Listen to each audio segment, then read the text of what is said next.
Hello friends, veterans and viewers, नमस्कार। आज मैं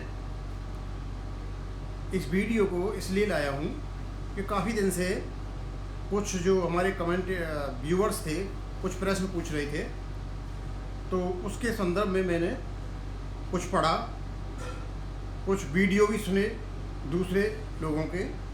मैं सोच रहा था कि जब मैं आपको जानकारी दूं तो कम से कम वो सही जानकारी हो। उससे पहले मैं आपको बताना चाहूँगा OROP के बारे में। अभी कोर्ट में जो भारत सरकार ने टाइम मांगा था उसके बारे में कोई सूचना नहीं है। न ये सूचना है कि भारत सरकार को ऐसा कहा गया था कि माननीय सुप्रीम कोर्ट ने अपनी पिटीशन में सुधार करने के लिए कहा था और उन्हें उनको देने के लिए कहा था, उसकी भी कोई सूचना नहीं है। जैसा है मामला वैसा ही पड़ा हुआ है। अभी यूट्यूब पर जो नई नई टेबलें जारी की जा रही हैं, नए नए जो टाइटल या थंबनेल से जो कुछ आपको बताया जा रहा है वो सब झूठ है। अभी तक ऐसा कुछ भी नहीं हुआ है। अब मैं एक बात बताना चाहता हूँ, कई हमारे व्यूअर्स हैं जो ये पूछ रहे हैं साहब कि ये जो OROP 2 है ये किस किस पर लागू होगी। कुछ ऐसे भी हैं कि मैं 2015 में 15 साल सर्विस करके आया था, मुझे लागू होगी या नहीं होगी। जब हमने 7/11/2015 का नोटिफिकेशन पढ़ा तो पढ़ने के बाद हमें एक तो ये पता चला कि उसमें स्पष्ट लिखा हुआ है कि जो बेस ईयर होगी मैक्सिमम और मिनिमम की वो कैलेंडर ईयर 2013 होगी, और इसका जो बेनिफिट होगा वो 1/7/2014 से दिया जाएगा। इसमें कहीं भी नहीं लिखा हुआ है नोटिफिकेशन में कि ये किन किन लोगों पर लागू होगा और कौन कौन उससे लाभान्वित होंगे। हमने बहुत खोज की, हमने अपने लोगों से भी पूछा, नोटिफिकेशन को भी पढ़ा, फिर हमने किसी अपने जो 2014 में रिटायर हुए थे ऑनरेरी लेफ्टिनेंट, ऑनरेरी कैप्टन, उनसे पूछा तो उन्होंने कहा कि वो 2014 में रिटायर हुए थे, उनको OROP का लाभ नहीं मिला। इसका मतलब कन्फर्म हो गया कि ये OROP का लाभ 7/11/2015 को, हालांकि सर्कुलर नोटिफिकेशन आया था, वहाँ तक ये नहीं मिला। तो फिर कहाँ तक मिला? तो फिर आपको बताते हैं आपको हमने सर्कुलर जो PCDA का है 565 में पढ़ा, उसमें बड़ा स्पष्ट लिखा हुआ है कि जो पेंशनर्स 1/7/2014 को पेंशन ले रहे थे उन पर OROP 1 लागू होगी। इसका मतलब ये हुआ कि 1/7/2014 को जो पेंशन ले रहे थे वो सब के सब इसके दायरे में आते हैं। अब चाहे वो 1/7/2014 को प्रीमेच्योर वाले हों चाहे कोई भी हों, प्रीमेच्योर वाला जो क्लॉज है वो बाद में लागू होता है।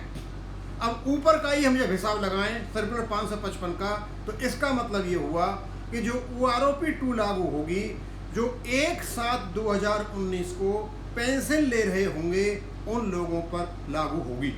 मैं आपको एक बात और बता देना चाहता हूँ यहाँ पर कि ये 1/7/2014 जो लिखा है 555 सर्कुलर में, ये 30/6/2014 क्यों नहीं है? क्योंकि हम जब रिटायर होते हैं तो जनरली हम जो महीने का अंत होता है उस पर होते हैं। तो मैंने इसकी और इंक्वायरी की तो मुझे पता चला, इसका रीज़न ये है कि यदि आप किसी महीने में रिटायर हो रहे हो तो उसको आप लास्ट जो डेट होगी उस महीने की जब रिटायर होंगे, लेकिन यदि आप 1 जुलाई को आपका डेट ऑफ बर्थ है तो ये व्यक्ति कब रिटायर होगा? ये व्यक्ति यदि 1 जुलाई को किसी का डेट ऑफ बर्थ है तो वो 1 जुलाई वाला व्यक्ति पिछले महीने की अंतिम तारीख को रिटायर होगा, यानी 30/6/2019 को। यानी जिसकी डेट ऑफ बर्थ 1 जुलाई 2019 थी, 1 जुलाई है जिसकी भी 2014 थी, उसका भी 30/6/2019 तक चला जाएगा। इसलिए इन्होंने 1/7/2014 इसको रखा, 30/6/2019 नहीं रखा। सर्कुलर में ये रखा हुआ है, और OROP 2 के सर्कुलर में भी उसका हिसाब लगाया जाए तो 1/7/2019 होगा। लेकिन आपका जो 1/7/2019 को जो पेंशन ले रहे थे उनकी जब लागू होगी उन पर कुछ प्रतिबंध है। प्रतिबंध कौन कौन से हैं नीचे देखिए, आपको मैंने दे रखा है। ये है उसका ये है कंसिक्वेंटली OROP2, ये आपकी OROP1 तो यहाँ से लागू होगी, यहाँ से, और उसके बाद आपकी OROP2 यहाँ से लागू होगी। आपका नंबर 2 पर लिखा है consequently OROP2 will be applicable to those who were drawing pension as on 1/7/2019 except those mentioned below. लेकिन जो नीचे आदमी को मैंने वर्णन किया है उनको ये पेंशन लागू नहीं होगी 1/7/2019 को भी, इसके बावजूद भी, क्योंकि वो 2/7/2014 के बाद भी भले ही वो रिटायर हुए हों लेकिन उस पर कुछ कंडीशंस लागू हैं। अब वो कौन कौन है? Person who opted or opt to get discharged on their own request under the following rules। अब ये रूल्स जो हैं, रूल 13 हमारे PVR के लिए है और रूल 16B आर्मी रूल 1954, ये जो ऑफिसर्स का प्रीमेच्योर रिटायरमेंट है ये उसके लिए आता है जो अपनी खुद की रिक्वेस्ट पाते हैं, और इसी प्रकार के रूल आर्मी और नेवी वालों के लिए हैं। जब आप रिटायर होते हैं प्रीमेच्योर तो आपके जो रिटायरमेंट के जो कागज हैं उसमें एक पर्टिकुलर रूल को उल्लिखित किया जाता है। यदि आपके रिटायरमेंट के डॉक्यूमेंट्स में ये लिखा हुआ है rule 13 para 3 section 1 sub section छोटा और बी इस प्रकार लिखा हुआ है, या फिर रूल 13(3) और ये इस प्रकार लिखा हुआ है, या नीचे तीनों में से कुछ भी लिखा हुआ है, इसका मतलब ये है ये तीनों के तीनों प्री मैच्योर रिटायरमेंट वाले हैं, इनको OROP नहीं मिलेगी। अब सवाल उठता है कि इनको ये लागू कब होगा? इसमें बड़ा ज़बरदस्त डाउट है, क्योंकि जो नोटिफिकेशन है जहाँ ये रूल मेंशन कर रखे हैं उन्होंने, उसके नीचे लिखा हुआ है कि जो अपनी मर्जी से जाएंगे उनको ये पेंशन नहीं मिलेगी। और ये कब से नहीं मिलेगी ये नहीं लिखा है, लेकिन लिखा है उन्होंने प्रोस्पेक्टिवली। अब यहाँ दो बातें निकल करके आती हैं, क्योंकि 7/11/2015 का जो नोटिफिकेशन है उसमें जो OROP मिली थी 1 वो मिली थी उनको जो 1/7/2014 को पेंशन ले रहे थे। तो क्या ये नियम 1/7/2014 से लागू होगा, या ये नियम जो नोटिफिकेशन की डेट है 7/11/2015 वहाँ से लागू होगा? ये बिल्कुल ही स्पष्ट नहीं है। यदि कोई किसी को स्पष्ट है, कोई वकील है, कोई जानता है तो हमें बताएं। हमने बहुत कोशिश की, क्योंकि इसके बारे में मुझे भी डाउट है कि ये नीचे वाली जो कंडीशंस हैं जो दे रखी हैं आपके नीचे रूल और ये 154 वाला, ये कहाँ से लागू होता है? 1/7/2014 के बाद ही लागू हो जाएगा, या फिर ये 7/11/2015 के बाद लागू होगा?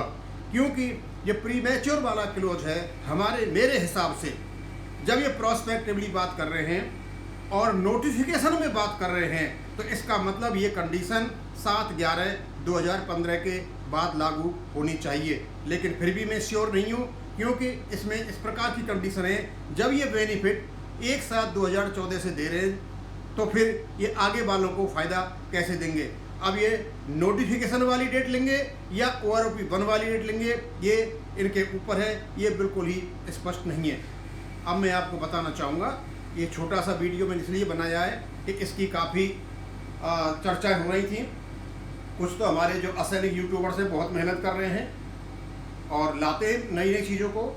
अभी मैं कुछ और देख रहा था, हमारे और यूट्यूबर्स हैं वो कह रहे हैं कि 30/6/2019 तक जो रिटायर हो चुके थे, ऐसा 555 सर्कुलर में नहीं है। उसमें बड़ा स्पष्ट लिखा हुआ है कि जो 1/7/2014 को पेंशन ले रहे थे उन पर OROP1 का जो 555 सर्कुलर है उन पर लागू होगा, और उसी हिसाब से लगाया जाए तो फिर 1/7/2019 तक OROP2 लागू होगा, बशर्ते कुछ को छोड़ करके।